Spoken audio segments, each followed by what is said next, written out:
Here's a graphics card that has 4GB of VRAM, it goes pretty hard, and it is a great mid-range 1080p gaming card, but the question still remains, just how far does the MSI GTX 1050ti Gaming X graphics card go? Well, let's find out.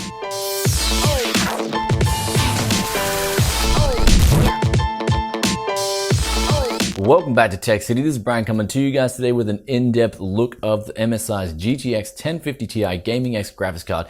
And of course, I will run those benchmarks straight away for you guys. I'll give you the world of what I've got. The fancy finds, baby, I have not. Just gonna love you. Yeah, I'm gonna love you. I'm gonna love you, baby. Cross my heart and hope to die.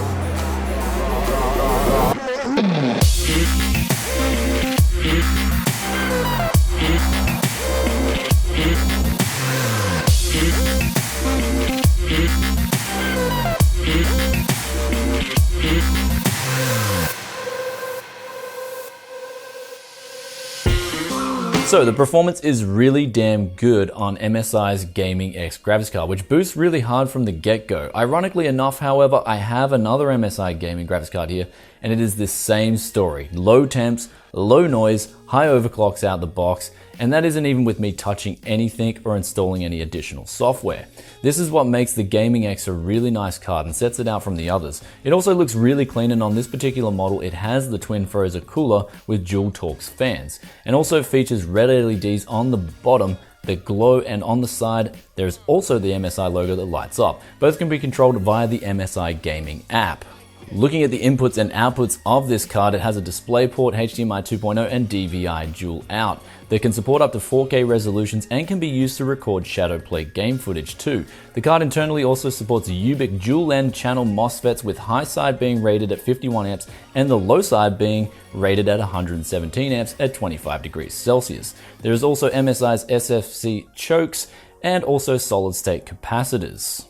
The manual overclocks on this card were pretty good as well. I managed to get roughly an extra 100 MHz on the core and also 250 MHz on the memory, with this card featuring no way to unlock the voltage control unless you manually flash a BIOS on there.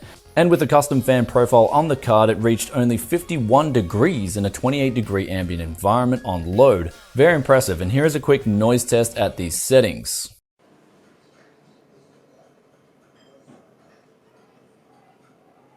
Also, another note on that, the fans do spin down on idle. So the GTX 1050ti Gaming X. It comes in at the entry-level segment, but it does pack a big punch. It is a tad behind the RX-470, but at the same time, it is a 75-watt TDP card, and comes in with 764 Pascal CUDA cores, and on this edition it has 4GB of VRAM, which is perfect for 1080p high settings gaming, in my opinion. Though this model does sport an extra 6-pin connector, though it still does derive most of its power from the PCIe connection. Now on to pricing. The Gaming X can currently be had for around about 180 USD off Amazon, and if you're in Australia, it can be had for around about 230 Australian dollars. So priced in comparison to the US, the AUD version is actually cheaper in relative terms, and is also only 30 Australian dollars more expensive than the cheapest 1050 Ti model available. Also, although it is a bit more expensive than even MSI's own $140 standard overclock edition in the US, that model only comes with one fan and may run slightly hotter and make more noise. And of course, you have the RX-470s coming in at around the same price as this model, and GTX 1060 coming in at around the $200 price point too. So it isn't a real tough market at around 180 USD, though it does sport some solid overclocks and it does have really nice cooling and cosmetics. And probably the biggest advantage is that it is a tight dual slot card, so it will fit in a lot of mini ITX cases while still providing a low thermal package and being quiet. Very quiet. Though as with anything in life, you always pay a premium for the good stuff, and this is certainly the good stuff.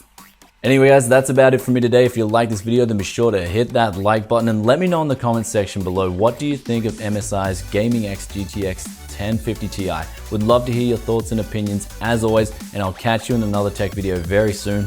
Peace out for now. Bye. Just how far does the GTX 1080ti from MSI below? What do you think of MSI's Gaming X GTX